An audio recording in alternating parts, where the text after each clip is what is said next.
In the heart of Burkina Faso, nestled within the sun-baked plains of Koudougou, a humble humanitarian operation known as the Koudougou Initiative had earned the quiet trust of local communities.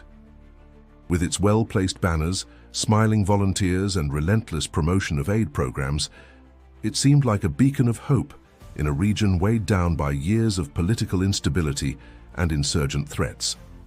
But beneath the surface of this seemingly benevolent organization lurked a hidden machinery, one not of charity but of calculated manipulation and covert operations.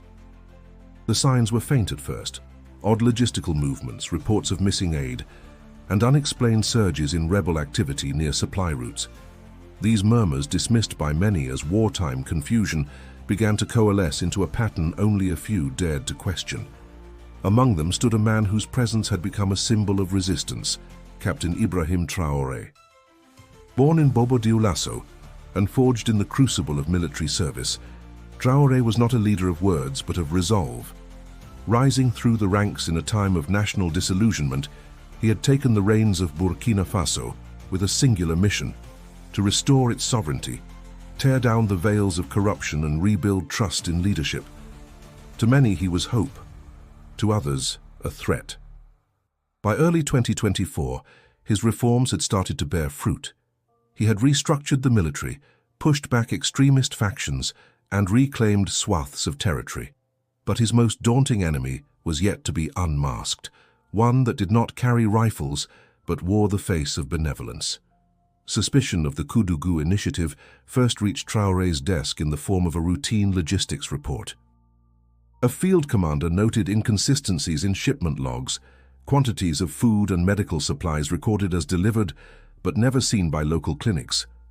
While others saw it as simple mismanagement, Traoré sensed something more. He summoned his security minister, Mahamadou Sana, a vigilant and uncompromising ally, and instructed him to quietly investigate the matter. What they found was troubling.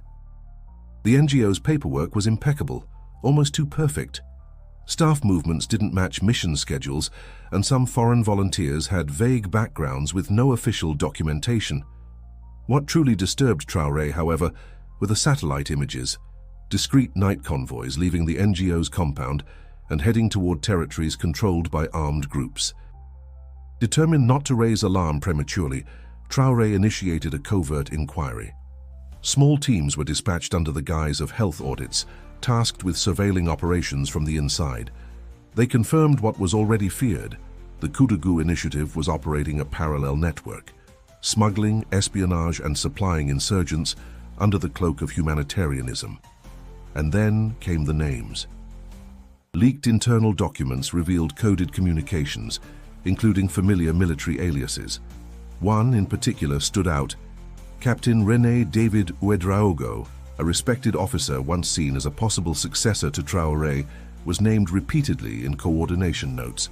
Traoré was shaken. Betrayal from within the ranks was not just dangerous, it was lethal. He knew he had to tread carefully. The web was larger than anticipated, and dismantling it recklessly could unravel months of progress. Traoré convened a midnight meeting with his inner circle. The directive was clear: no leaks, no arrests, not yet. They would observe, document, and trace the full network before striking. But time was not a luxury they could afford. The more they uncovered, the clearer the pattern became. The NGO was no isolated fraud. It was a facade masking a full-scale infiltration plot. If left unchecked, it could destabilize the fragile peace Traoré had fought so hard to build. What lay ahead would test not only his leadership, but the very soul of Burkina Faso. Subscribe to our channel to follow this gripping investigation as it unfolds. There's much more beneath the surface than anyone imagined. The investigation moved forward with precise caution. Minister Mahamadou Sana established a special task force under a sealed mandate, operating outside the usual intelligence networks. Traoré knew too well that leaking the existence of the probe could compromise the entire operation. Trust was now a rare currency, and Sana chose each agent personally, men and women whose loyalty had been tested in the harshest theaters of war. They began tracing the NGO's financial footprints. The Koudougou Initiative had received substantial funds from international donors, but the destinations of those funds quickly grew suspicious. Large wire transfers had been fragmented and rerouted through secondary accounts, some of them linked to shell companies in countries with histories of laundering conflict assets. The deeper they looked, the more the illusion of goodwill unraveled. The real breakthrough came when an undercover operative embedded in the logistics team reported unusual activity at the NGO's northern depot. Disguised shipments labeled as educational supplies were found to contain encrypted communication devices, satellite phones, and even parts for drone assemblies. These weren't tools for community outreach, they were battlefield assets. Sana presented the findings to Traoré in silence. For a long time the captain said nothing, eyes fixed on the map of the region pinned across the war room wall. He understood what it meant. This wasn't a local corruption case, it was a coordinated effort with international reach, one that had already infected the fabric of national defense. As the task force expanded surveillance, a second layer of betrayal came to light. Internal messages, recovered from secure servers with the help of ethical hackers recruited by the administration, referenced a senior figure within the armed forces by codename Mamba. It didn't take long to match the patterns, Captain René David Ouedraogo. Once a celebrated figure known for decisive field command, Ouedraogo had grown increasingly vocal against Traoré's policies over the past year. Publicly, he masked it as concern over strategy. Privately, he held clandestine meetings with foreign advisors, whose visits were not logged through official diplomatic channels. It now became clear, Ouedraogo wasn't simply discontent, he was complicit. Still, Traoré resisted the impulse to act. A misstep could fracture military unity and trigger political chaos. He ordered that Ouedraogo's movements be monitored but not interrupted. The objective had shifted from exposure to containment. Traoré wanted to see how deep the roots of this deception truly ran. Meanwhile, local journalists began to sniff the trail. Reports emerged of villagers spotting armed men near NGO compounds at night, and rumors spread that the so-called health campaigns had been fronts for intelligence collection in rebel-controlled zones. One investigative team, operating independently, managed to capture a photo of a foreign operative unloading crates at a facility marked for malaria relief. Sana pleaded for swift action, fearing that public exposure would jeopardize the operation. But Traoré insisted they needed absolute proof. They needed to make this undeniable, both for the people of Burkina Faso and the world watching from a distance. Then came the most damning evidence yet. Intercepted radio transmissions in coded French slang, traced back to a rebel commander recently captured near the Koudougou sector. The messages contained references to Blue Aid, night drops, and the General's Promise. Cross-referencing dates, times, and known NGO activity confirmed the unthinkable. The Koudougou initiative had been supplying enemy factions under the guise of charitable convoys. It was no longer just an infiltration. It was an engineered betrayal, and it was far from over. The conspiracy was wider than they had feared, and the shadows hiding in plain sight were about to be dragged into the light. Captain Ibrahim Traoré stood before the mirror in the presidential residence, his expression carved from granite. The weight of betrayal, now confirmed, pressed against his shoulders. Trust had been compromised at the highest levels. He no longer questioned if there were enemies within. He knew there were. The only uncertainty that remained was how many. Within military barracks, the mood had shifted. Whispers floated through the corridors, questions about loyalty, about where each officer's allegiance truly lay. Some had noticed the tighter security protocols, the increased surveillance, and the quiet reassignments. A few suspected the truth. Many remained silent, unsure of where to stand. Fear gripped the army not from the enemy outside, but from the unraveling inside. Traoré summoned his closest advisors and senior commanders to a secure meeting. No assistants, no aides, just hardened leaders who had earned his trust in battle. There, for the first time, he revealed the extent of the infiltration. Some gasped, others clenched their fists. None spoke. The moment demanded resolve, not reaction. Mahamadou Sana laid out the new strategy. They would not move on Ouédraogo yet. Doing so could trigger a premature rebellion or spark panic among other compromised figures.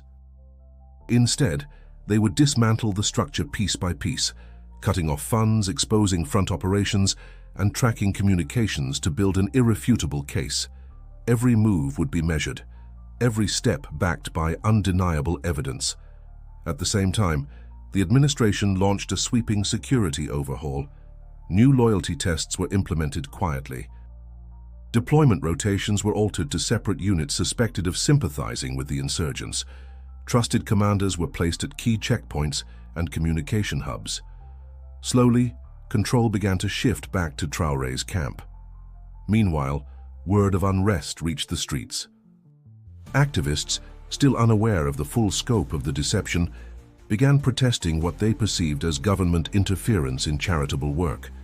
Pro-NGO voices, some likely planted by the network itself, condemned the delays in aid distribution and accused the leadership of suppressing civil society.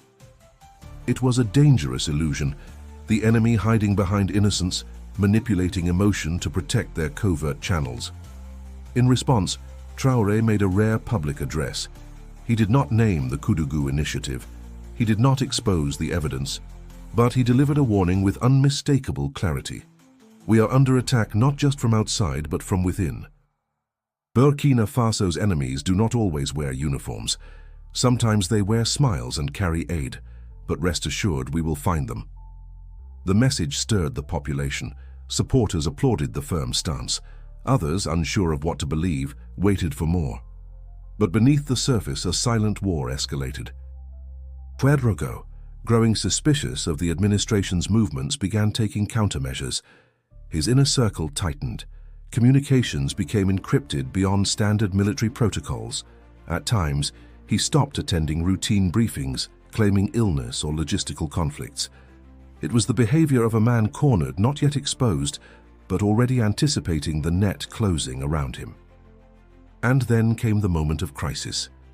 At dawn, a military convoy operating under Ouédraogo's command diverted from its planned course near the Koudougou sector. Intelligence indicated it was carrying sensitive materials, but the unit refused verification by Central Command. When ordered to stand down, they instead vanished into rebel territory. It was the spark Traoré had feared, a bold move signaling that the conspiracy was no longer hiding, but it was also a mistake. For Traoré, it was the final piece. The network had acted in desperation, and in doing so, confirmed its existence in broad daylight. The trap was nearly set. All that remained was to close it, swiftly, decisively, and with the nation watching. The air in Ouagadougou had shifted. The failed maneuver of Ouédraogo's convoy became the catalyst Traoré had anticipated. Now there was no more ambiguity. The network had crossed a line that could not be ignored. Traoré convened the National Security Council and issued a silent but absolute directive: the dismantling of the Koudougou initiative and the neutralization of its collaborators would begin immediately. Arrests began at dawn. First were the NGO's foreign coordinators, detained as they attempted to flee through the eastern border, disguised as agricultural consultants. Then came local logistics officers, caught with encrypted hard drives and ledgers, documenting supply transfers to insurgent-controlled zones. Each name captured brought forth two more. The network, once faceless, began to bleed into the open. Meanwhile, military police surrounded Ouédraogo's private compound. He was not there. A nationwide manhunt followed. Surveillance teams tracked bank withdrawals, traced burner phones, and intercepted coded messages.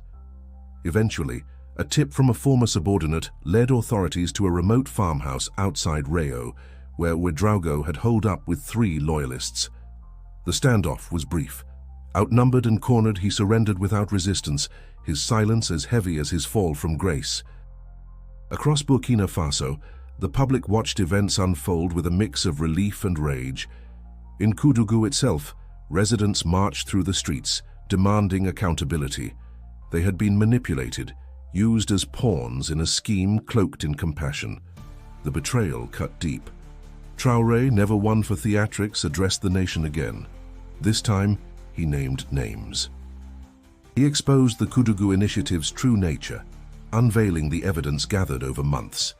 He revealed the collusion with insurgents, the international funding streams, the manipulation of humanitarian channels, and the betrayal within the army's ranks. He called it what it was, a deliberate campaign to destabilize the state and fracture national unity. The people responded with thunderous support, but Traoré did not stop there. In the days that followed, he pushed forward a comprehensive reform package aimed at protecting national institutions from future subversion. The Sovereignty Act, as it came to be known, mandated strict vetting for all foreign NGOs, transparency audits, and real-time oversight by a newly created National Integrity Office. Internationally, the response was tense. Nations with diplomatic ties to Burkina Faso found themselves under scrutiny, especially those whose agencies had funneled resources to the Koudougou initiative without proper accountability. Traoré refused to offer blanket condemnation, but demanded cooperation in identifying the actors behind the scheme.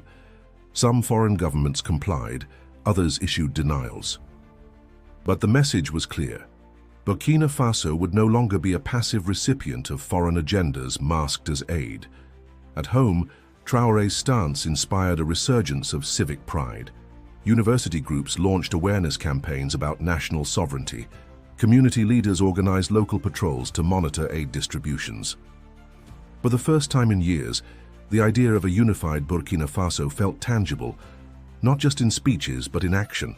Mahamadou Sana, hailed as the architect of the operation, continued to oversee internal security. His work, once quiet and unseen, became a model for vigilance. The agents of his task force, though unnamed, were honored in the capital for their sacrifice and resolve. As the weeks passed, the shadows began to retreat. The compounds once run by the NGO were converted into community centers, medical clinics, and food distribution hubs under direct state supervision. The infrastructure that had been used to manipulate was now repurposed to serve. The storm had passed, but the lesson endured. Burkina Faso had stood at the edge of a blade. And it had chosen to fight back. But even as the dust settled, Traoré understood. Peace was not a destination. It was a constant defense, one that required vigilance, unity, and the unyielding courage to confront betrayal in all its forms. The morning sun bathed the capital in gold as Ibrahim Traoré stood before the nation for the third and final time in this chapter of crisis. His words were steady, not triumphant, but resolute, an address that marked not just a conclusion but a beginning. He spoke of vigilance, of sacrifice, and of the nation's journey through deception into awakening. The Koudougou initiative had been exposed. Its operatives, both foreign and domestic, had been unmasked. The hidden war that nearly fractured the country had been confronted and overcome. But Traoré made one thing clear. This was not victory in the traditional sense. It was a lesson, a revelation of how easily goodwill could be weaponized and how fragile sovereignty could become in the hands of unseen actors. The people of Burkina Faso, he said, were not victims. They were survivors, watchful, resilient, and now more united than ever. In neighborhoods once divided by suspicion, community forums flourished.